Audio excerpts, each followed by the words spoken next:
So my channel, talks a lot about women, and we try to hold women accountable, and we try to, tell women, oh, this is what you're doing wrong, this is how you can be better. We try to tell women about how they can better understand men. And we also do the same thing for men. We tell them, oh, this is how you can be better. This is how you can better understand women. This is how you can hold yourself more accountable. But the one thing that I never want people to forget, or the one thing that always want people to understand and for it to be pretty much clear, is that we do not hate women. We're not misogynistic. Okay? We don't go and try to, tell women that they're horrible or that they should kill themselves or, nothing like that. And we don't try to degrade women. We try to empower them. And one of the things that I want the men that watch my channel to understand is that at the end of the day, we actually have to protect women. That's part of the reasons why I even have this channel. And the front line is to get to the women, you have to go through the men. And that's where we come in. We're pretty much the front line of defense. And like I said, for the women and the children to get taken over, they have to they have to pretty much take or conquer us. So that's why we help men be stronger mentally, physically, emotionally, so that they don't get through you. They can't get to the kids and the wife. They can't get to the kids and the women. Why? Because they can't get through you. If you're mentally there, if you're physically there, and you're emotionally there, they can't get through you. Okay? And the one thing that I always want men to realize, and one thing that I want men to know, is that we have to protect the women.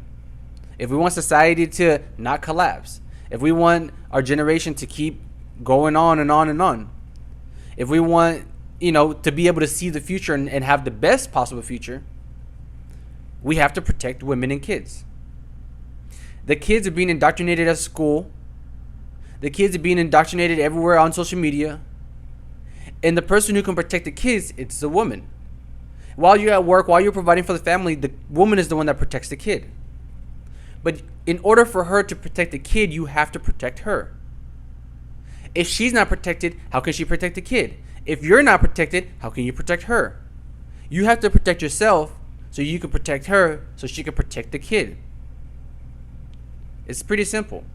And like I said, at the end of the day, we want to empower women. We want women to unlock their divine feminine. We want women to pretty much be them true selves, which is nurturing, caring, you know what I'm saying? And we want men to be their true selves with this, which is providing and taking care of also. And like I said, for the family to succeed, for the family to be a unit and for it to work out, we have to protect each other. Like I said, the men protect the women protect the kids. Okay? And if you, like I said, if we want our generations to keep going on and on and on, if we want, to be able to be successful, then that's just something that we have to do. And so for anybody that tries to say, oh, this channel is misogynistic or anything like that, you're misogynistic. So like I said, at the end of the day, all we're trying to do is protect, empower, and help women. And like I said, if you disagree, leave a comment.